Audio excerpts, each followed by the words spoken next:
La plage de Kérilio est une plage familiale de sable fin, très longue. Elle offre une vue imprenable sur la presqu'île de Quiberon et Belle-Île-en-Mer. Lorsque l'horizon est dégagé, on voit Groix dans sa petite largeur.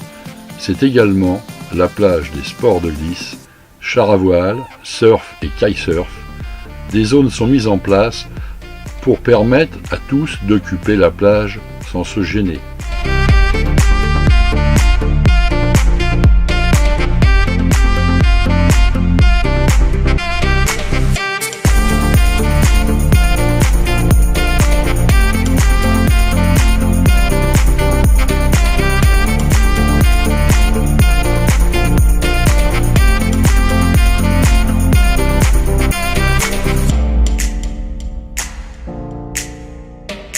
Nous avions, jusqu'à présent, depuis 30 années, le privilège de pouvoir occuper, sur les 3 mois d'été, un champ qui rapporte un loyer au propriétaire.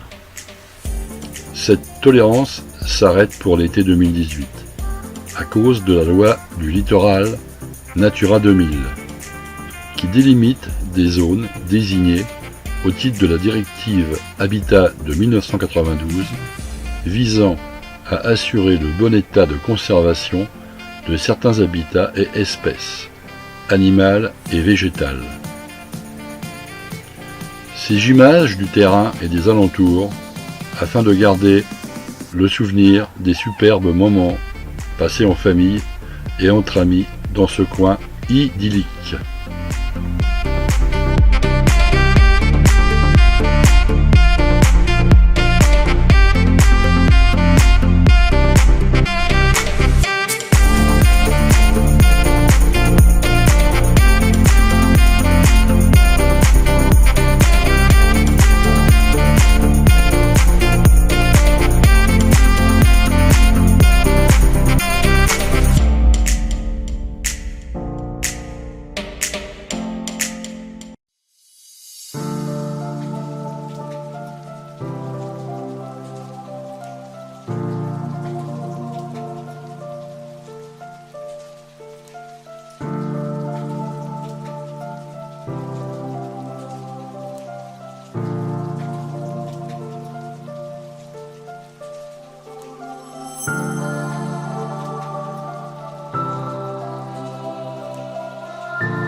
Toutes les occasions sont bonnes pour faire une fête.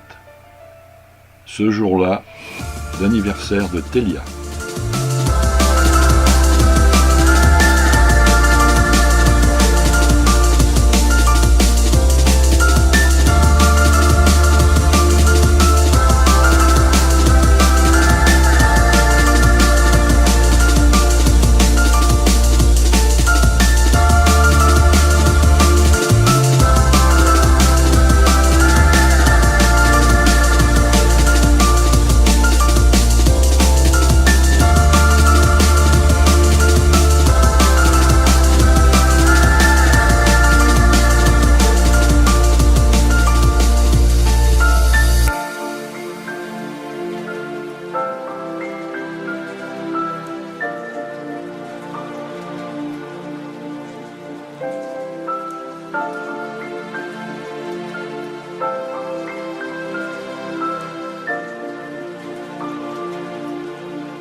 La plage de Kerminii, très belle plage de sable fin, plage naturiste, elle s'étend sur 2 km entre le blocos de la Roche Sèche et la rivière d'Etel.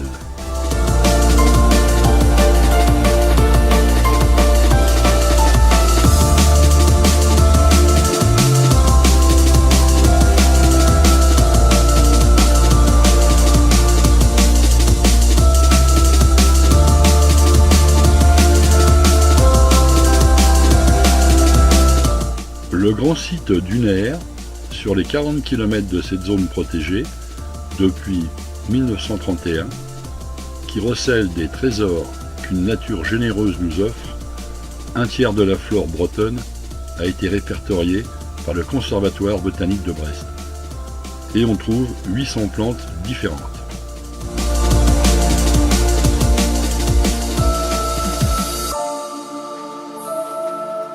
Actuellement, c'est la période des immortels des dunes, sans oublier une autre plante dont les oiseaux en raffolent, le raisin de mer. Il y a aussi les œillets des dunes, si parfumés, puis la petite bleue et le liparèse, une orchidée très rare. Et pour les passionnés, équipés de filets, peut-être vous pourrez observer papillons et libellules, et pour les plus rapides, les criquets.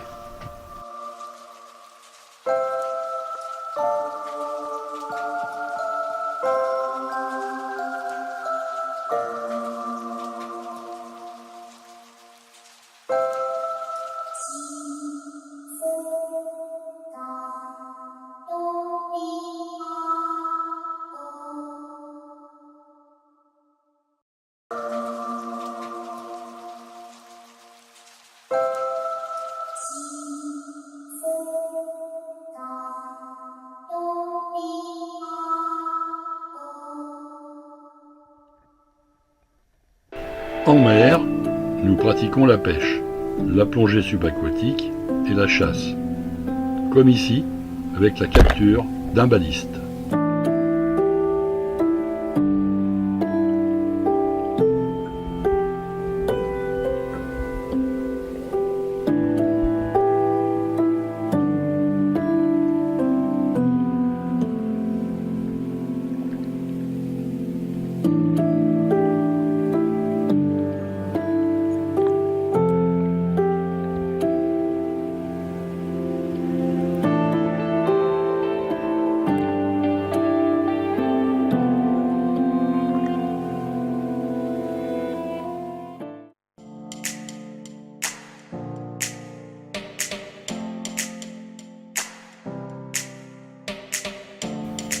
De nombreux dauphins, ou plutôt des marsouins, au retour d'une partie de pêche, nous accompagnent.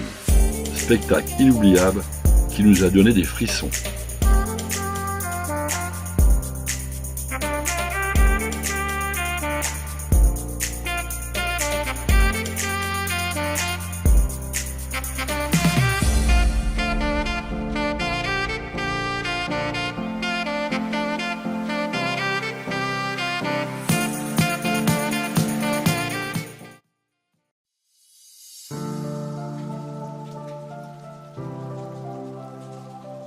La rivière d'Etel, ou plus communément appelée la Ria d'Etel.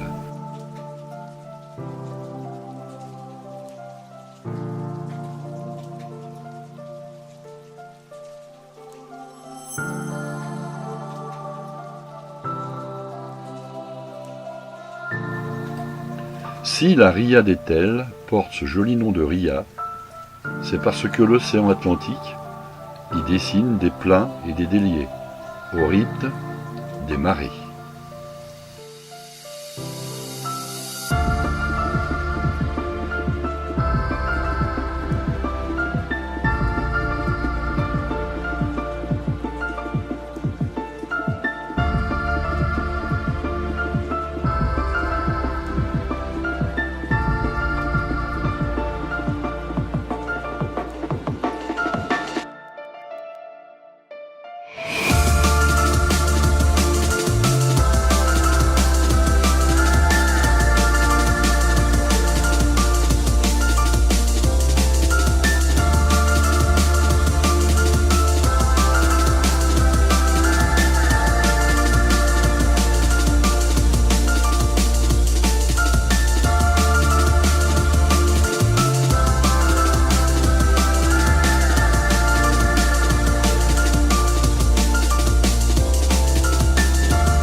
Vu d'en haut, c'est un labyrinthe où terre et mer se cherchent, se trouvent et parfois se rejoignent, offrant aux visiteurs des paysages riches en couleurs.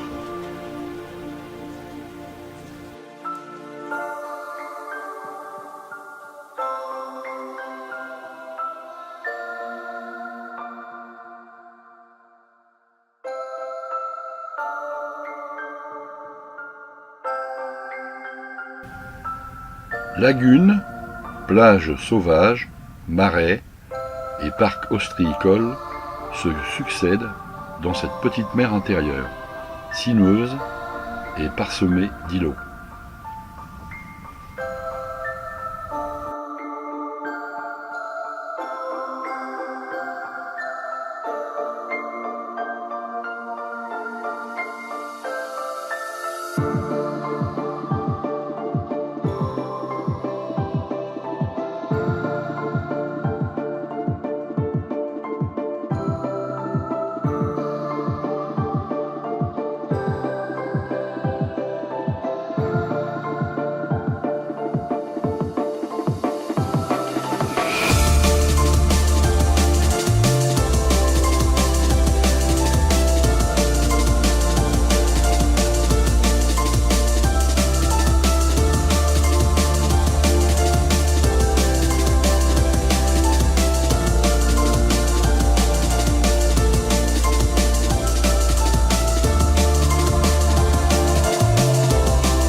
Une fois franchi la barre d'Etel et son banc de sable en perpétuel mouvement, le plaisancier peut se détendre et partir à la découverte d'une nature préservée et protégée.